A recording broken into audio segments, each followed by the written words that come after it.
পশ্চিমবঙ্গ সরকারের বাংলার বাড়ি প্রকল্পের টাকা আজ থেকেই আপনাদের ব্যাংক অ্যাকাউন্টে ঢুকতে চলেছে এই টাকা। আপনারা যারা প্রথম কিস্তির টাকা পেয়ে গেছেন ইতিমধ্যেই আপনাদের ব্যাংক অ্যাকাউন্টে ঢুকবে এবার দ্বিতীয় কিস্তির 60,000 টাকা। কিন্তু এই 60,000 টাকা কারা পাবেন?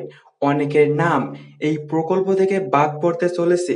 আজকের এই ভিডিওটি আপনারা সম্পূর্ণ দেখলেই বুঝতে পারবেন কারা পাবেন না এই বাংলার বাড়ি আবাস যোজনার দ্বিতীয় কিস্তির টাকা এবং কাদের ব্যাংক অ্যাকাউন্টে আজ থেকেই এই প্রকল্পের টাকা ক্রেডিট হতে শুরু হয়ে যাবে। আজকের এই ভিডিওটি তাদের জন্য অত্যন্ত গুরুত্বপূর্ণ যারা দ্বিতীয় কিস্তির টাকার অপেক্ষায় রয়েছেন। অনেকেই কিন্তু বাংলার বাড়ি আবাস যোজনা থেকে বাদ পড়তে চলেছে, তারা দ্বিতীয় কিস্তির টাকা তাদের ব্যাংক অ্যাকাউন্টে পাবেন না। মুখ্যমন্ত্রী শুভেন্দু অধিকারী ইতিমধ্যেই বাংলার বাড়ি নিয়ে ঘোষণা করে দিয়েছে এবং এই বাংলার বাড়ি প্রকল্প নিয়ে কি কি নতুন আপডেট সামনে এসেছে আজকের এই ভিডিওটিতে আপনারা দেখে নিন বাংলার বাড়ি নিয়ে কি কি নতুন আপডেট এসেছে। আপনি কি বাংলার বাড়ি বা আবাস প্রকল্পের অধীনে ঘর পাওয়ার আশায় অপেক্ষা করছিলেন? তাহলে আপনার জন্য রয়েছে অত্যন্ত গুরুত্বপূর্ণ খবর। আজ থেকেই ব্যাংক অ্যাকাউন্টে ঢুকতে শুরু করেছে বাংলার বাড়ি প্রকল্পের বকেয়া টাকা। কিন্তু সবাই কিন্তু এই টাকা পাচ্ছেন না। এমন অনেকেই আছেন যারা প্রথম কিস্তির ফার্স্ট ইনস্টলমেন্ট টাকা পেয়েছেন, কিন্তু দ্বিতীয় কিস্তির সেকেন্ড ইনস্টলমেন্ট টাকা তাদের অ্যাকাউন্টে ঢুকবে না। কেন বাদ দেওয়া হচ্ছে এই মানুষদের? আপনিও কি এই তালিকায় পড়ে যাচ্ছেন? আপনার অ্যাকাউন্টে টাকা আসবে কিনা তা জানতে আজকের এই দীর্ঘ ও বিস্তারিত ভিডিওটি একদম শেষ পর্যন্ত দেখুন। প্রকল্পের নাম বদল বাংলার বাড়ি থেকে পশ্চিমবঙ্গ আবাস। প্রথমেই বলি সবচেয়ে বড় পরিবর্তনের কথা। আগে এই আবাস প্রকল্পের নাম ছিল বাংলার বাড়ি।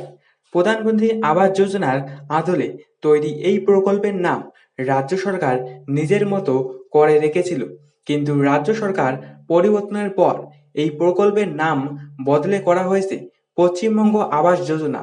নবান্ন সভাগার থেকে এই ঘোষণা করা হয়েছে। রাজ্যের পঞ্চায়েত ও গ্রামোন্নয়ন মন্ত্রী এই অনুষ্ঠানে দ্বিতীয় কিস্তির টাকা ছাড়ার কথা জানিয়েছেন এবং এই কর্মসূচিতে উপস্থিতি ছিলেন রাজ্যের মুখ্যমন্ত্রী। কবে থেকে টাকা ঢুকছে, কতজন পাচ্ছেন? এবার আসল প্রশ্নে আসি, টাকা কবে থেকে ঢুকছে? খবর অনুযায়ী 6 আগস্ট থেকে রাজ্য সরকার দ্বিতীয় কিস্তির টাকা পাঠানো শুরু করেছে। নবান্ন সভাঘর থেকে আনুষ্ঠানিকভাবে প্রায় 10 লক্ষ পরিবারকে এই টাকা পাঠানো শুরু হয়েছে। এখানে একটা গুরুত্বপূর্ণ পরিসংখ্যান বলি, আগের সরকারের আমলে প্রায় 18 লক্ষ পরিবার এই প্রকল্পের প্রথম কিস্তির টাকা পেয়েছিলেন, অর্থাৎ বাড়ি তৈরির জন্য প্রাথমিক অর্থ সাহায্য পেয়েছিলেন। কিন্তু দ্বিতীয় কিস্তিতে এই 18 লক্ষের মধ্যে মাত্র 10 লক্ষ পরিবার টাকা পাচ্ছেন এই মুহূর্তে। তার মানে বাকি প্রায় 8 লক্ষ পরিবার এখনই এই কিস্তির টাকা পাচ্ছেন না। কেন পাচ্ছেন না সেটা এখনই বলছি। তারা দ্বিতীয় কিস্তির টাকা পাবেন না, এটাই আজকের ভিডিওর সবচেয়ে গুরুত্বপূর্ণ অংশ, তাই মন দিয়ে শুনুন। সরকারি সূত্র অনুযায়ী জানা যাচ্ছে প্রায় 8 লক্ষ উপভোক্তা এখনো পর্যন্ত তাদের বাড়ির নির্মাণ কাজ লিন্টেন লেভেল পর্যন্ত সম্পূর্ণ করেননি। মানে কি, বাড়ির দেওয়াল তুলে জানালার উপর পর্যন্ত যে ঢালাইয়ের স্তর তাকে বলা হয় লিন্টেন লেভেল। এই পর্যায় পর্যন্ত নির্মাণ কাজ শেষ না হলে দ্বিতীয় কিস্তির টাকা পাওয়ার যোগ্যতা পূরণ হয় না। সহজ কথায় বললে, যাদের বাড়ির কাজ এখনো লিন্টেন লেভেল পর্যন্ত পৌঁছায়নি তারা আপাতত টাকা পাবেন না। 2. যাচাই প্রক্রিয়ার যাদের নাম ভুয়ো বা অযোগ্য বলে চিহ্নিত হয়েছে তারাও বাদ পড়বে। আগের সরকারের আমলে আবাস যোজনায় ভুয়ো ও অযোগ্য উপভোক্তাদের নাম নথিভুক্ত হওয়ার অভিযোগ উঠেছিল, তাই নতুন সরকার নতুন করে যাচাই বাছাই প্রক্রিয়া চালিয়েছে। 3. যাদের নথিপত্রে কোনো গরমিল পাওয়া গেছে বা যারা ইতিমধ্যে অন্য কোনো সরকারি আবাস প্রকল্পে সুবিধা পেয়েছেন তারাও তালিকা থেকে বাদ যেতে পারেন। তাই যদি আপনি প্রথম কিস্তি পেয়ে থাকেন কিন্তু এখনো বাড়ির কাজ লিন্টেন পর্যন্ত শেষ না করে থাকেন, তাহলে দ্রুত নির্মাণ কাজ এগিয়ে নেওয়াটাই এখন সবচেয়ে জরুরি, কারণ কাজ শেষ হলে পরবর্তী দফায় আপনার নাম ও তালিকায় যুক্ত হতে পারে। এবার বলি টাকার অঙ্কের কথা। এই প্রকল্পে সাধারণত মোট ১,২০,০০০ টাকা পর্যন্ত সহায়তা ২টি কিস্তিতে দেওয়া হয়।